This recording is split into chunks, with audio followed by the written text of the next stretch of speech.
Guys, how are you all? My name is Muktadhir and we were doing MCQs of Rajasthan GK. Rajasthan GK में अब तक हम लोग Rajasthan geography के 50 questions cover कर चुके हैं।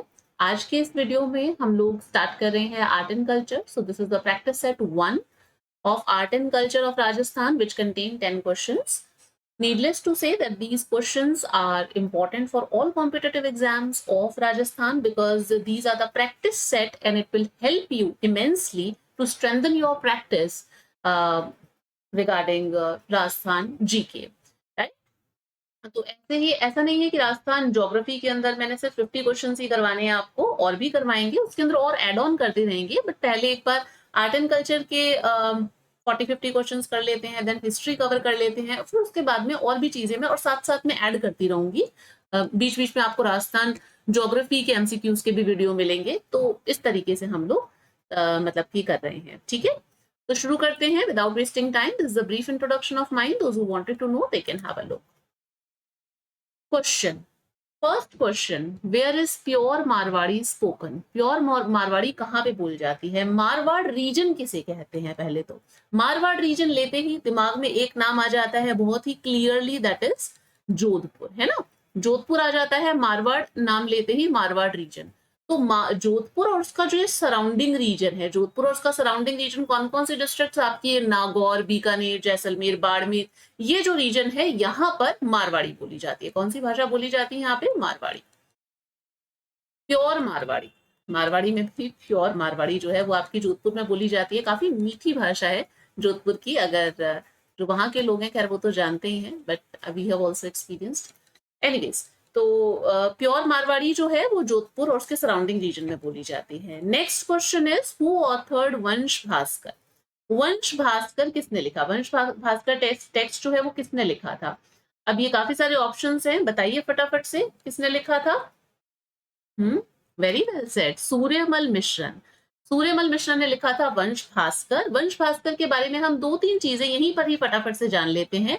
वंश भास्कर तो है, एक तो ये 19th सेंचुरी का टेक्स्ट है, ठीक है, ग्रंथ है, 19वीं सदी का ये ग्रंथ है। और इसके अंदर बात किसके बारे में की गई है? इसके अंदर बेसिकली डिस्क्रिप्शन दिया गया है about the history of Bundi, Bundi की हिस्ट्री एंड नॉर्थ इंडिया के बारे में भी बता रखा है, उसकी हिस्ट्री के बारे में भी बता रखा है, राइट। तो ये वंश भास्कर के अंदर मेनली बात की गई है। सूर्यमल मिश्रण की अगर बात करें तो ये कौन थे? ये बेसिकली कोर्ट पोएट थे।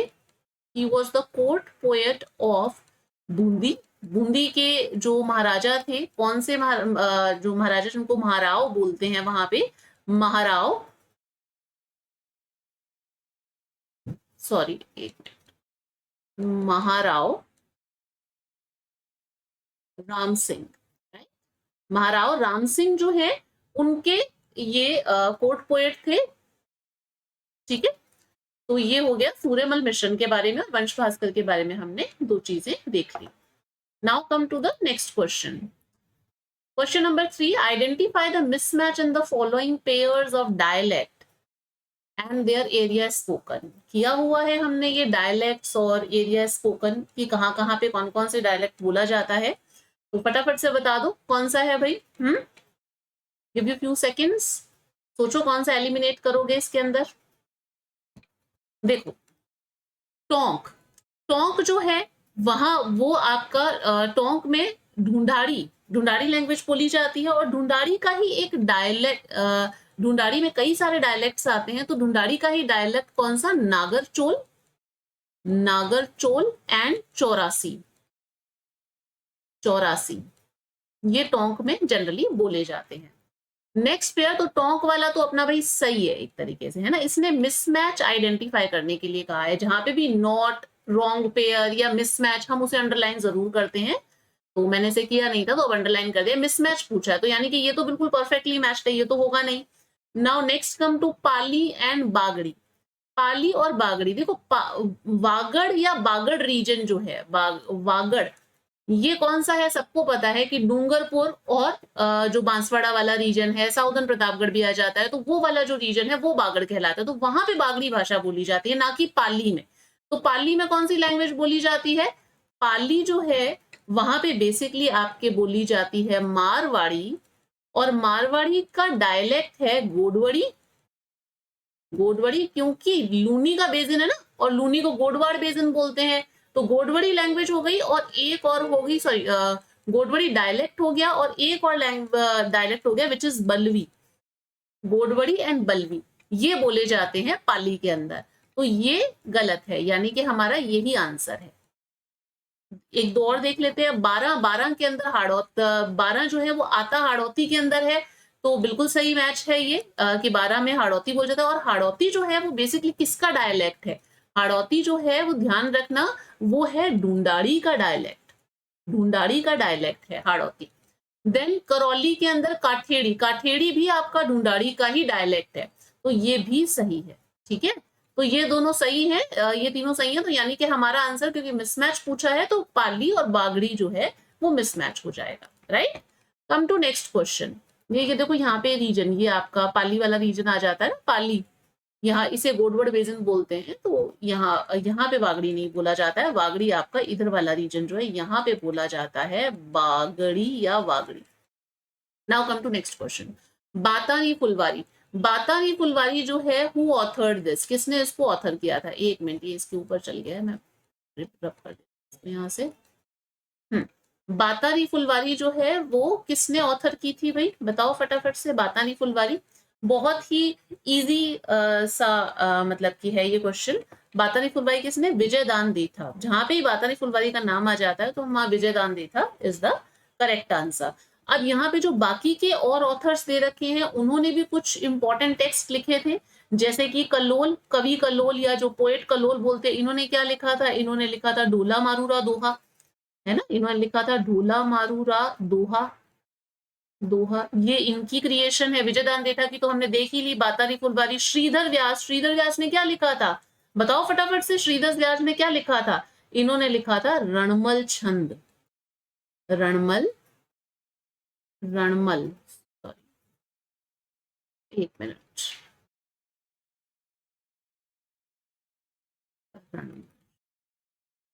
Just a second.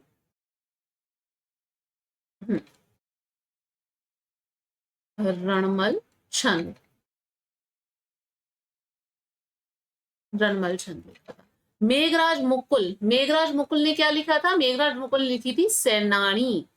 जो आपकी सहल कंवर थी ना, हाडी रानी, जिन्होंने अपना सिर काट करके दे दिया था एज अ रेलिक्ट के रूप में, तो उसे बोला जाता है, वो वाली जो कहानी, वो कविता है, वो इन्होंने लिखी थी मेघराज मुकुल ने। सेनानी, श्रीधर व्यास ने रणमल छंद, और कल्लोल ने ढोला मारूरा दोहा। विजयदान देथा का तो हमने देख लिया, बातानी फुलवारी। तो आप देख रहे हैं कि एक एक क्वेश्चन के अंदर हम लोग काफी सारी इंफॉर्मेशन कवर कर रहे हैं, और इस तरीके से क्या है, आपके काफी सारे क्वेश्चन जो है वो कवर हो जाएंगे। वैसे इस वीडियो के बाद में मैं मतलब आफ्टर 10 क्वेश्चंस, ये 10 क्वेश्चन हो जाए उसके बाद में next set onwards I will see कि जो जैसे मैंने टॉपिक्स नहीं करवाए हैं आपको, ऑर्नामेंट्स हो गया, या फिर आपका जैसे कि फोक डांस हो गए, फोक सॉन्ग हो गए, थिएटर्स वगैरह हो गए, म्यूजिकल इंस्ट्रूमेंट हो गए, तो इनके क्वेश्चंस में ज्यादा इनकॉर्पोरेट करूं, जिससे कि हम साथ साथ में ब्रीफली इन टॉपिक्स को भी कर लें। ठीक है ना, क्योंकि इन टॉपिक्स में से क्वेश्चंस आते ही आते हैं, और मैंने कुछ इस वजह से भी नहीं करवाए क्योंकि ये बहुत ही बेसिक मतलब ट्रिक से याद करने वाले टॉपिक्स हैं। कभी मैं ट्रिक बना पाई तो डेफिनेटली आपको करवा दूंगी, but I am very poor in making tricks, तो इस वजह से मैंने नहीं करवाया था। बट कोशिश करेंगे आपके लिए, अगर जरूरत होगी आपको भी तो ये करवा दूंगी टॉपिक्स, बट बाकी वैसे आप ये ट्रिक से याद कर सकते हैं। एनीवेज, चलो स्टार्ट करते हैं। क्वेश्चन 5, चौप इज एन ऑर्नामेंट वॉर्न इन। अब ये चौप जो है ऑर्नामेंट, ये कहाँ पे पहना जाता है? देखो, ये जो मैं आपको क्वेश्चंस करा रही हूँ ना, ये पूछे गए हैं, इनमें से मोस्टली क्वेश्चंस प्रीवियस ईयर्स के अंदर पूछे गए हैं। जैसे चौप वाला क्वेश्चन है, ये RAS 2013 का क्वेश्चन है, RAS 2013 में ही आया हुआ है। इनफैक्ट अभी जो हमने पीछे ये वाला क्वेश्चन किया था, दिस वन ना, ये आइडेंटिफाई मिसमैच वाला जो किया था, ये भी RAS 2012 में क्वेश्चन आया हुआ है। तो इस प्रकार से क्वेश्चंस पूछे गए हैं पहले भी, तो there is a high chances कि क्वेश्चंस रिपीट ही होते हैं एक दूसरे एग्जाम्स के। तो RS में पूछा गया, इसका मतलब ये नहीं कि बाकी क्वेश्चन मतलब कि एग्जाम्स में नहीं आएगा, वहां पे भी रिपीट हो सकता है। चौप ऑर्नामेंट कहाँ पे पहना जाता है? देखो, दो ऑर्नामेंट है, एक तो है आपका चौप और एक है आपका चूप, राइट, चूप। चौंप तो पहना जाता है आपका नोज के अंदर और चूप पहना जाता है कहाँ पर? टीथ, दांत पे। दांत में पहना जाता है चूप, और चौंप जो है ओ आ गया तो वो नोज के अंदर, ठीक है। ओ, चौंप में भी ओ है, नोज में भी ओ है, तो ऐसे ध्यान रख सकते हैं।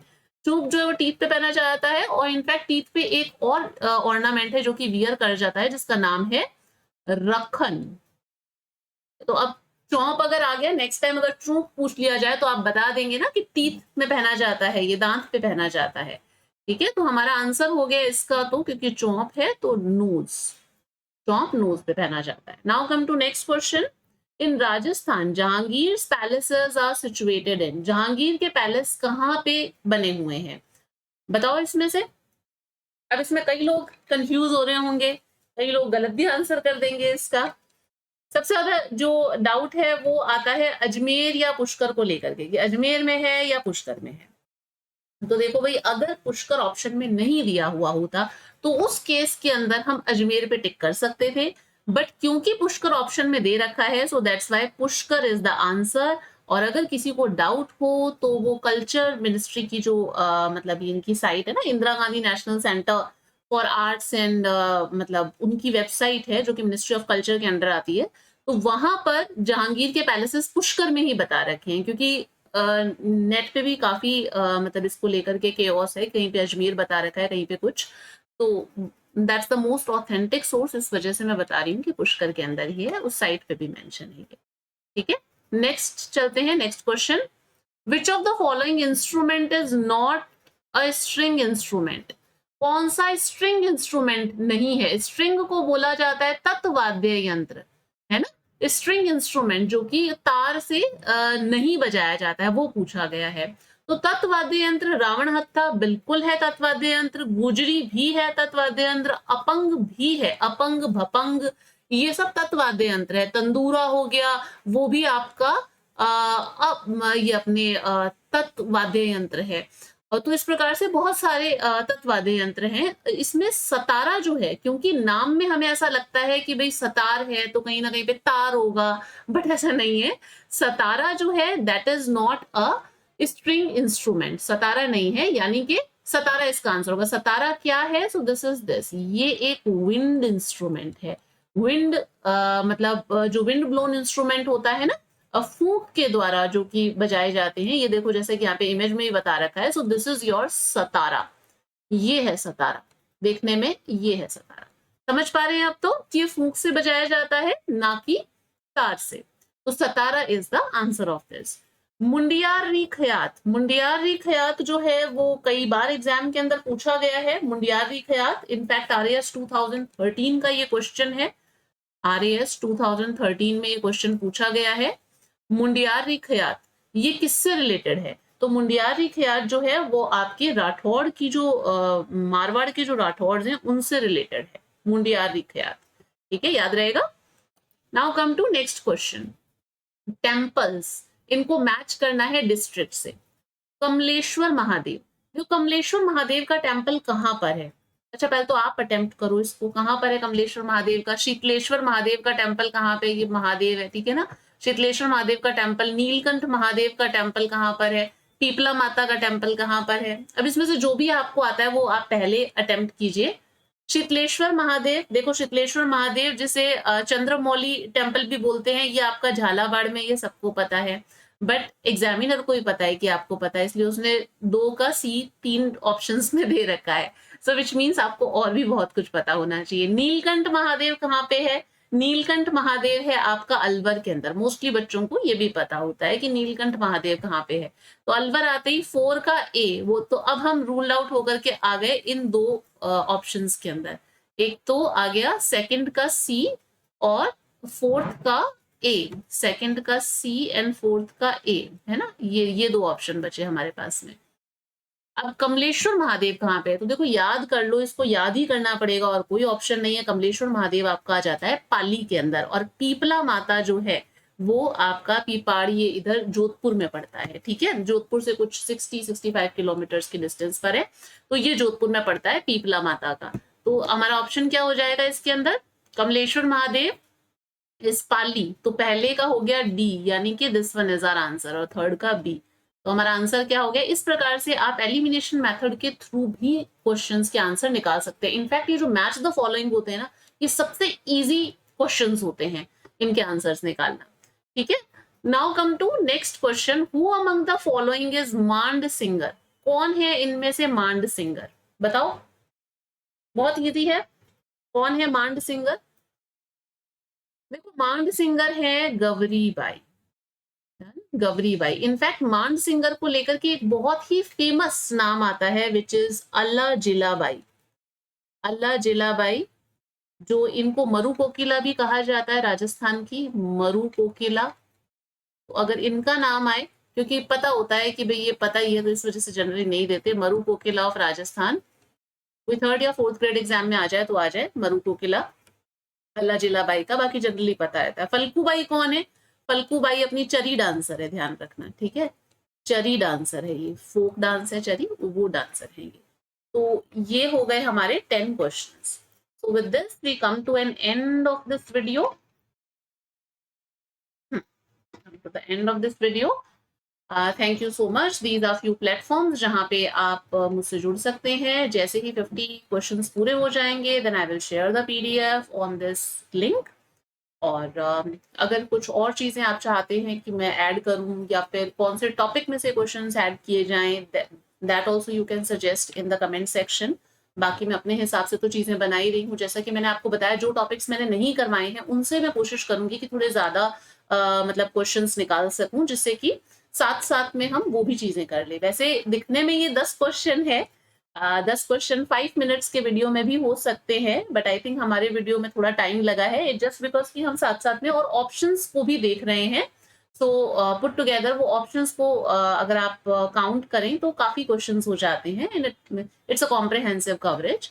तो आपको इससे काफी बेनिफिट होगा in your exams. So best of luck for your exams, and see you in the next video. Till then, stay connected. Bye bye.